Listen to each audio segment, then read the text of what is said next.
Hi అండి, hello, నమస్తే, welcome to me అదిరేటి రుచులు ఫుడ్ ఎక్స్ప్రెస్లో. సో దిస్ ఈజ్ వాట్ మనకి రిక్వైర్మెంట్. గోంగూర జస్ట్ ఉప్పు పసుపు వేసి ఉడకపెట్టిన గోంగూర.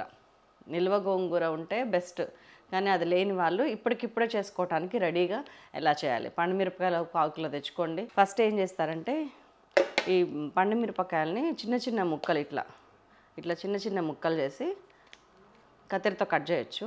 కొంచెం ఉప్పు వేసి మిక్సీ వేసుకొని కచ్చపచ్చగా నూరుకొని వద్దాం. తర్వాత మిగతా పనులు చేద్దాం. ఇదిగోండి ఒక పావు కిలో పండుమిర్చి, ఇదిగోండి వెల్లుల్లి, ఒక చేతి నిండా వెల్లుల్లి, ఇంకా కొన్ని కూడా వేసుకోవచ్చు, ఏం కాదు. ఉప్పు ఎందుకు వేయటం అంటే ఆ పండుమిరపకాయ నలగటానికి. కచ్చపచ్చగా గ్రైండ్ చేసుకొని వద్దాం. ఇదిగోండి మన పండుమిర్చి తక్కువ వచ్చేసింది. ఇప్పుడు ఏమేమి కలపాలి, ఎంతెంత కలపాలి అనేది చూద్దాం.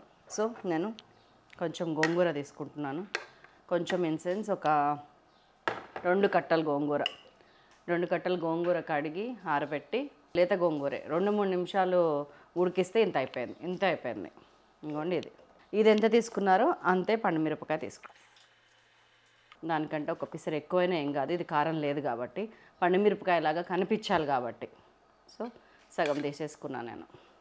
దీంట్లోకి 1 టీ స్పూను మెంతిపిండి, 1/2 టీ స్పూన్ ఆవపిండి, ఇంకొక 1/2 టీ స్పూన్ కన్నా తక్కువ ఇంకా కొంచెం జీలకర్ర పొడి. ఈ 3 కలిపి ఒక్కసారి మళ్ళీ మిక్సీలో పల్స్లో తిప్పుకొని రండి. పచ్చడి కదా, ఆయిల్ పడుతుంది. నేను ఒక 2 టేబుల్ స్పూన్స్ తీసుకుంటున్నా. ఇదిగోండి తిప్పినా కొంచెం. ఇది చింతపండు పౌడరు 1 టీ స్పూన్ ఫుల్ వేస్తున్నాను. ఇదిగోండి చింతపండు పౌడర్ వేసాను. మీరు చింతపండు గుజ్జేయండి, మళ్ళీ ఒక్కసారి తిప్పండి.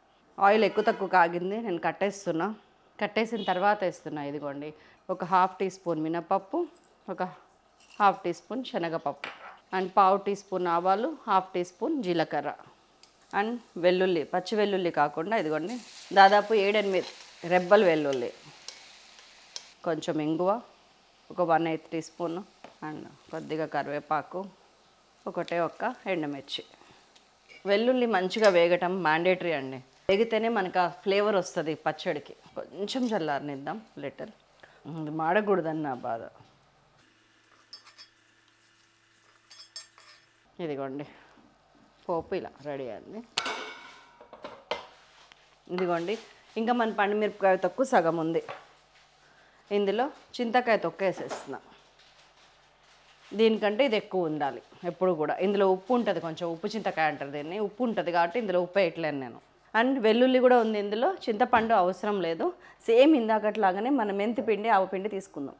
ఇదిగోండి 1/2 టీ స్పూన్ జీలకర్ర పొడి, 1/2 టీ స్పూన్ ఆవ పొడి, 1 టీ స్పూన్ మెంతి పొడి. ఇదన్నీ వేసుకొని, ఆల్రెడీ వెల్లుల్లి ఉంది. వెల్లుల్లి వేయకపోతే ఇంతకుముందు మంచిగా ఒక సగం పాయ, ఒక 10-12 వెల్లుల్లి వేసేయండి. ఇది మళ్ళీ గ్రైండ్ చేసుకొస్తాను, పోపు వేసేస్తాను. ఇదిగోండి ఇప్పుడు ఇది వచ్చింది. ఒక 1 టీ స్పూన్ కన్నా తక్కువ, 3/4 టీ స్పూన్ వేసాను. పక్కకు పెట్టుకుంటున్నా, పోపు వేసేసుకుందాం. ఇదిగోండి 1/2 టీ స్పూన్ పచ్చెనపప్పు, 1/2 టీ స్పూన్ మినపప్పు, 1/2 టీ స్పూన్ జీలకర్ర, 1/2 టీ స్పూన్ ఆవాలు. అండ్ మంచిగా వేయించడానికి పోపులో ఫుల్ 1 స్పూన్ నిండుగా వెల్లుల్లి, మళ్ళీ ఒక 5-6 పచ్చళ్ళలో వెల్లుల్లి టేస్ట్ ఉంటుందండి. కరివేపాకు, ఒక ఎండుమిరపకాయ, ఒక 1/8 టీ స్పూన్ ఇంగువ. దీన్ని ఒక్కసారి పోపు అంతా కలిపితే ఆ వెల్లుల్లి, వేయించిన వెల్లుల్లి, ఈ మన పోపు గింజలు అన్నీ పచ్చడి అంతా జమ అవుతాయి. పచ్చడిలో అంతా కలిసిపోతాయి, లేకపోతే పైనంగానే ఉంటాయి. ఉప్పు కారం అన్నీ చెక్ చేసేస్తున్నాం. టేస్ట్ చేద్దామా? వేడి వేడి అన్నం, ఇటు పక్కన గోంగూర, ఇటు పక్కన చింతకాయ. ఇంతకంటే అద్భుతం, ఆనందం లైఫ్లో కొన్నే ఉంటాయి. ఏది లేదని చెప్పాను, కొన్నే ఉంటాయి. ఇంత ఒత్తు కలుపుతాను నేను. పెద్ద కారం ఉండదు కాబట్టి కలుపుకోవచ్చండి. సూపర్.